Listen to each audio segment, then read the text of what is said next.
Bagi orang Yahudi, Yehezkiel adalah seorang nabi. Namun, di dalam Islam pun dia dianggap sebagai salah seorang nabi. Siapakah Yehezkiel yang dimaksud dalam Islam?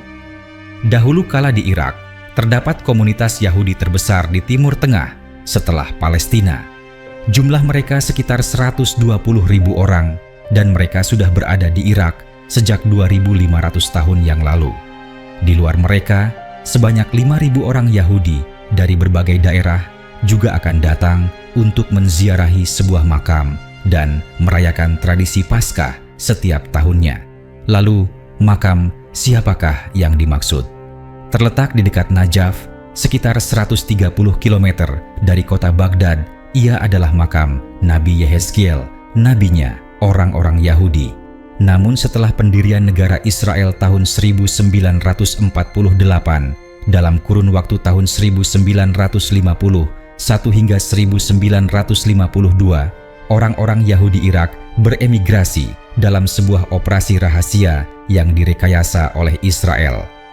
Operasi pemindahan orang-orang Yahudi ke tanah yang dijanjikan, yakni Israel, mengakhiri kehadiran 2.500 tahun orang Yahudi di tanah Babilonia, nama kuno Irak. Operasi tersebut dinamai Operasi Ezra dan Nehemia. Menurut keyakinan orang Yahudi, Yehezkiel lah yang telah membawa mereka ke Irak dalam sebuah pelarian. Kini, orang-orang Yahudi Irak telah pergi lagi ke tempat pelarian yang baru, yaitu Israel. Sampai hari ini, identitas Yehezkiel di dalam Islam masih menjadi perdebatan. Aisyah Hidayatullah, seorang profesor studi Islam dari Universitas San Francisco, Amerika Serikat, dalam buku Encyclopedia of Islam, mengatakan bahwa Yehezkiel adalah salah seorang nabi di dalam Islam, dan di dalam Islam dia disebut dengan nama Zulkifli. Nama Zulkifli disebutkan sebanyak 2 kali di dalam Al-Quran. Dan ingatlah akan Ismail, Ilyasa, dan Zulkifli. Semuanya termasuk orang-orang yang paling baik. Quran Surah Sad ayat 48. Dan ingatlah kisah Ismail, Idris, dan Zulkifli. Semua mereka termasuk orang-orang yang sabar. Quran Surah Al-Anbiya ayat 85. Selanjutnya, kita akan melihat perspektif dari sudut pandang Al-Tabari, sejarawan Islam klasik. Al-Tabari memiliki nama lengkap Abu Ja'far Muhammad bin Jarir Al-Tabari. Dia dilahirkan pada tahun 839 di Tabaristan, sekarang Iran, dan meninggal pada tahun 923 di Baghdad, Irak. Al-Tabari seringkali disebut sebagai sejarawan Islam. Namun, sesungguhnya di luar itu dia juga seorang ahli tafsir Al-Quran. Bahkan, meskipun sekarang sudah tidak ada pengikutnya lagi, dia juga pernah dijadikan imam mazhab dalam Islam. Terkait identitas Yehezkiel, Al-Tabari mempunyai pendapat lain. Al-Tabari memang membenarkan bahwa yang dimaksud Zulkifli dalam ayat di atas adalah seorang nabi, tapi dia merupakan orang yang berbeda dengan Yehezkiel. Kisah tersendiri tentang Yehezkiel dalam versi Al-Tabari akan diceritakan kemudian. Menurut Al-Tabari, Zulkifli adalah putra dari Nabi Ayyub. Waktu itu dikisahkan menjelang kematiannya saat dia berusia 93 tahun, Ayyub menunjuk Haumal, putranya, untuk menjadi pewarisnya. Namun, setelah Ayyub meninggal, Allah Subhanahu wa Ta'ala menunjuk putra Ayyub lainnya yang bernama Bishr untuk menjadi seorang nabi. Dialah yang kemudian disebut dengan nama Zulkifli oleh Allah Subhanahu wa Ta'ala. Zulkifli kemudian diperintahkan olehnya untuk mendakwahkan tentang ketauhidan. Zulkifli tinggal sepanjang hidupnya di Suriah dan dia meninggal pada usia 75. Sebelum meninggal, Zulkifli menunjuk putranya, Abdan, untuk menjadi pewarisnya. Dalam Ta'rikh Al-Rusul wal Muluk, Al-Tabari mengatakan bahwa Yehezkiel adalah seorang nabi dari keturunan bangsa Israel. Kisah tentang Yehezkiel merupakan salah satu kisah yang disebutkan di dalam Al-Quran, namun siapa nama tokohnya tidak disebutkan. Berikut ini adalah ayat yang dimaksud. Apakah kamu tidak memperhatikan orang-orang yang keluar dari kampung halaman mereka, sedang mereka beribu-ribu jumlahnya karena takut mati. Maka Allah berfirman kepada mereka, "Matilah kamu." Kemudian Allah menghidupkan mereka. Sesungguhnya Allah mempunyai karunia terhadap manusia, tetapi kebanyakan manusia tidak bersyukur. Quran Surah Al-Baqarah ayat 243. Menurut Al-Tabari, semua ulama terdahulu, sahabat Nabi, dan beberapa generasi setelahnya sepakat bahwa Yehezkiel adalah salah satu wali di antara wali-wali lainnya yang bertanggung jawab terhadap bangsa Israel. Nama lengkapnya adalah Yehezkiel bin Buzi, dan dia adalah orang yang biasa disebut Ibnu Al-Ajuz, anak dari seorang wanita tua. Diriwayatkan oleh Ibnu Ishaq, Yehezkiel bin Buzi dinamai Ibnu Al-Ajuz karena ibunya meminta kepada Allah Subhanahu wa Ta'ala seorang anak laki-laki meskipun dia sudah tua dan mandul. Kemudian Allah memberikannya kepadanya. Untuk alasan itulah dia disebut putra wanita tua. Dialah yang mendoakan orang-orang yang disebutkan Allah dalam kitab suci kepada Muhammad SAW, sebagaimana itu telah sampai kepada kita. Apakah kamu tidak memperhatikan orang-orang yang keluar dari kampung halaman mereka, sedang mereka beribu-ribu jumlahnya karena takut mati? Yehezkiel berseru, "Wahai tulang belulang yang berserakan, Allah memerintahkanmu untuk menyatu kembali." Sebuah ayat di dalam Al-Quran mengatakan bahwa Nabi Isa alaihi salam memiliki mukjizat dapat menghidupkan orang mati. Berikut ini adalah ayat yang dimaksud.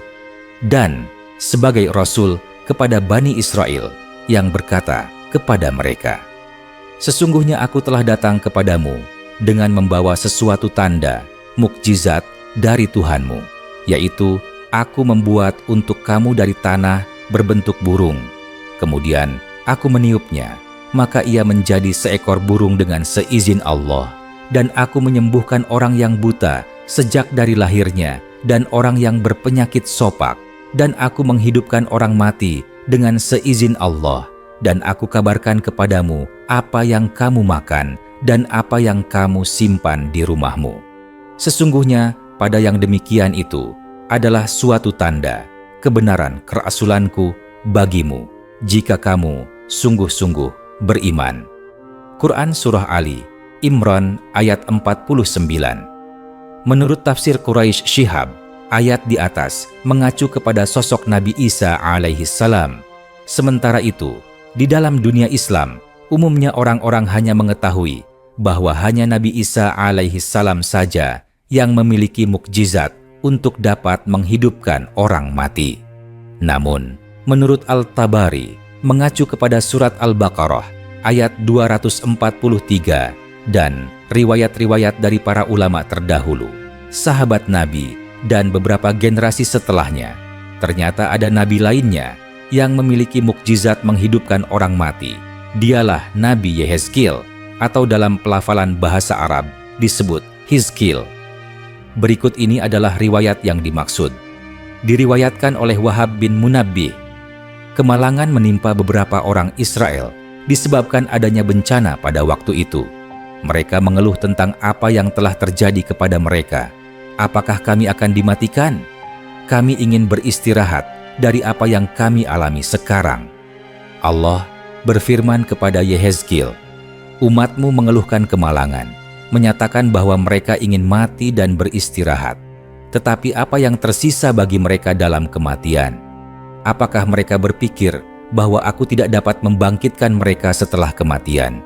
Jadi berangkatlah ke dataran yang luas itu, karena di sana ada 4.000. Mereka adalah orang-orang yang dikisahkan oleh Allah. Apakah kamu tidak memperhatikan orang-orang yang keluar dari kampung halaman mereka, sedang mereka beribu-ribu jumlahnya karena takut mati? Bangkitlah dan kabarkan kepada mereka. Sekarang tulang belulang mereka sudah berserakan, burung-burung dan binatang pemangsa telah mencerai-beraikan mereka." Namun Yehezkiel menyeru mereka, berkata, "Wahai tulang belulang yang berserakan, Allah memerintahkanmu untuk menyatu kembali." Dan tulang belulang dari masing-masing orang menyatu kembali. Kemudian Yehezkiel menyeru untuk kedua kalinya, mengatakan, "Wahai tulang belulang, Allah memerintahkanmu untuk dibalut daging." Mereka kemudian ditutupi oleh daging, dan setelah daging, oleh kulit, dan menjadi tubuh. Kemudian Yehezkiel menyeru untuk ketiga kalinya, mengatakan, "Wahai engkau roh, Allah memerintahkanmu untuk kembali ke tubuhmu." Roh mereka hadir atas izin Allah, dan mereka memujinya dengan serentak. Diriwayatkan oleh Ibnu Abbas, Murrah Al-Hamdani, Ibnu Mas'ud, dan beberapa sahabat Nabi Muhammad SAW. Apakah kamu tidak memperhatikan orang-orang yang keluar dari kampung halaman mereka, sedang mereka beribu-ribu jumlahnya, karena takut mati? Maka Allah berfirman kepada mereka, "Matilah kamu," kemudian Allah menghidupkan mereka. Di sebuah kota bernama Dawardan, sebelum Wasit, sebuah wabah terjadi. Orang-orang kebanyakan melarikan diri dan menetap di satu wilayah. Sebagian besar dari mereka yang tinggal di kota itu mati, sementara yang lainnya melarikan diri dan tidak banyak dari mereka yang mati. Ketika wabah hilang, mereka kembali ke kota dengan aman. Mereka yang selamat, orang-orang yang tidak meninggalkan kota, berkata, "Teman-teman kami ini lebih teguh daripada kami. Jika kami telah melakukan apa yang mereka lakukan, kami," maksudnya orang-orang yang tetap tinggal di kota, "akan tetap hidup. Sesungguhnya, jika wabah itu terjadi untuk kedua kalinya, kami akan pergi bersama mereka." Sebuah wabah terjadi kembali tahun berikutnya, dan mereka melarikan diri menjadi 30.000 lebih banyak, menetap di sebuah tempat yang merupakan lembah yang luas. Di lembah, salah satu malaikat menyeru mereka dari bawah, dan yang lainnya dari atas, "Matilah!" Dan mereka mati, sehingga mereka semua binasa dan tubuh mereka membusuk. Seorang nabi bernama Yehezkiel melewati mereka. Ketika dia melihat mereka, dia berhenti dan mulai memikirkan mereka. Dia menaruh jari-jarinya di mulutnya, berpikir, dan Allah berfirman kepadanya, "Wahai Yehezkiel, apakah engkau ingin aku menunjukkan kepadamu bagaimana aku akan menghidupkan mereka?" Yehezkiel menjawab, "Ya." Satu-satunya hal yang terlintas di pikirannya adalah dia ingin melihat kekuasaan Allah atas mereka. Jadi dia berkata, "Ya." Dia diberi perintah, "Panggillah." Jadi dia memanggil, "Wahai kalian tulang belulang, sesungguhnya Allah memerintahkanmu untuk menyatu kembali." Tulang belulang itu mulai berterbangan dari satu ke yang lainnya, sampai mereka menjadi kerangka yang utuh. Kemudian Allah berfirman kepadanya, "Berserulah engkau kepada tulang belulang, sesungguhnya Allah memerintahkanmu untuk dibalut dengan daging." Dan mereka menjadi ditutupi darah dan daging, dan pakaian yang mereka bawa saat mati menutupi tubuh mereka kembali. Kemudian dikatakan kepadanya, "Serulah." Dan dia berseru, "Wahai kalian tubuh, sesungguhnya Allah memerintahkanmu untuk bangkit." Jadi mereka bangkit.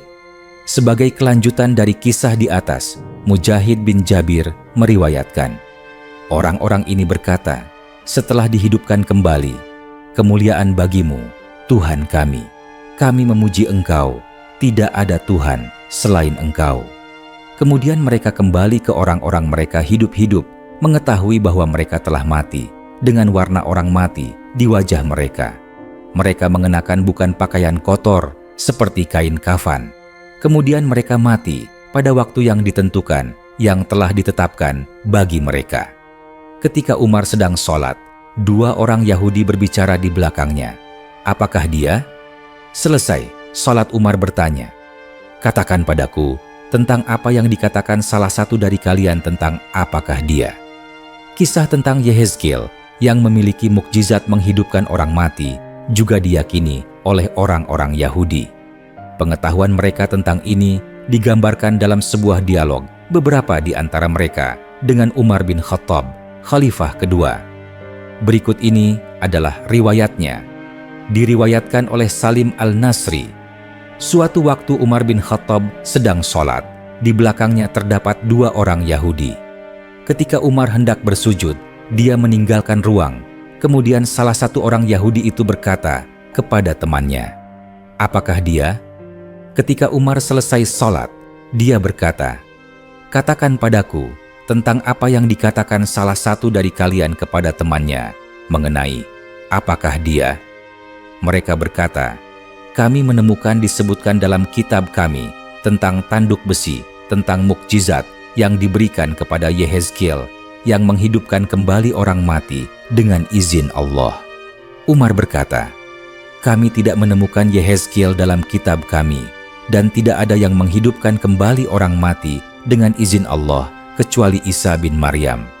Mereka berdua berkata, "Apakah engkau tidak menemukan di dalam kitab Allah yang menyatakan, dan rasul-rasul yang tidak kami kisahkan tentang mereka kepadamu?" Umar berkata, "Tentu saja." Mereka berkata, "Mengenai kebangkitan orang mati, kami akan menceritakan kepadamu bahwa suatu wabah menimpa orang Israel. Satu kelompok pergi, dan ketika mereka berada di awal 1 mil, Allah membunuh mereka, dan orang-orang mendirikan tembok di sekeliling mereka. Ketika tulang-tulang mereka telah membusuk, Allah mengirim Yehezkiel, dan dia berdiri di atas mereka. Dia mengatakan apa yang diperintahkan Allah, dan Allah membangkitkan mereka untuknya." Allah mengungkapkan tentang peristiwa itu. "Apakah kamu tidak memperhatikan orang-orang yang keluar dari kampung halaman mereka, sedang mereka beribu-ribu jumlahnya karena takut mati? Maka Allah berfirman kepada mereka, 'Matilah kamu,' kemudian Allah menghidupkan mereka. Sesungguhnya Allah mempunyai karunia terhadap manusia, tetapi kebanyakan manusia tidak bersyukur." Pernyataan dua orang Yahudi di atas yang mengaitkan Yehezkiel dengan surat Al-Baqarah ayat 243 juga didukung oleh pernyataan Wahab bin Munabbih. Ketika Allah mengambil Kaleb bin Jepune setelah kematian Joshua, dia menunjuk Yehezkiel bin Buzi sebagai penerus di antara orang Israel yang merupakan putra dari wanita tua. Dialah kami telah diberitahu yang berdoa untuk orang-orang yang disebutkan Allah dalam Al-Quran kepada Muhammad yang berbunyi, "Apakah kamu tidak memperhatikan orang-orang yang keluar dari kampung halaman mereka, sedang mereka beribu-ribu jumlahnya karena takut mati?" Kisah tentang Yehezkiel yang memiliki mukjizat menghidupkan orang mati juga dibenarkan oleh Ibnu Ishaq, penulis sejarah Nabi Muhammad SAW dari abad ke-8. Ibnu Ishaq meriwayatkannya dengan redaksi yang sedikit berbeda, namun pada intinya isinya sama dengan periwayat-periwayat lainnya yang sudah pernah kami kutip pada artikel sebelumnya. Sementara itu, kisah tentang Yehezkiel yang memiliki mukjizat menghidupkan orang mati di dalam keyakinan Yahudi dan Kristen dapat ditemukan dalam Alkitab pada bab Yehezkiel, Ezekiel, bab 37, pasal 1 hingga 14. Menurut Al-Tabari, lamanya masa hidup Yehezkiel di antara orang-orang Israel tidak diketahui. Ketika Allah mengambil Yehezkiel, diriwayatkan perilaku buruk bangsa Israel malah semakin bertambah. Mereka dilaporkan meninggalkan perjanjian mereka dengan Allah yang telah disepakati bersama di dalam Taurat dan kemudian menyembah berhala. Sebagai pengganti Yehezkiel, Allah kemudian mengirimkan Nabi Ilyas sebagai nabi baru untuk bangsa Israel. Makam Yehezkiel hari ini diyakini berada di Irak, terletak di dekat Najaf, sekitar 130 km dari kota Baghdad.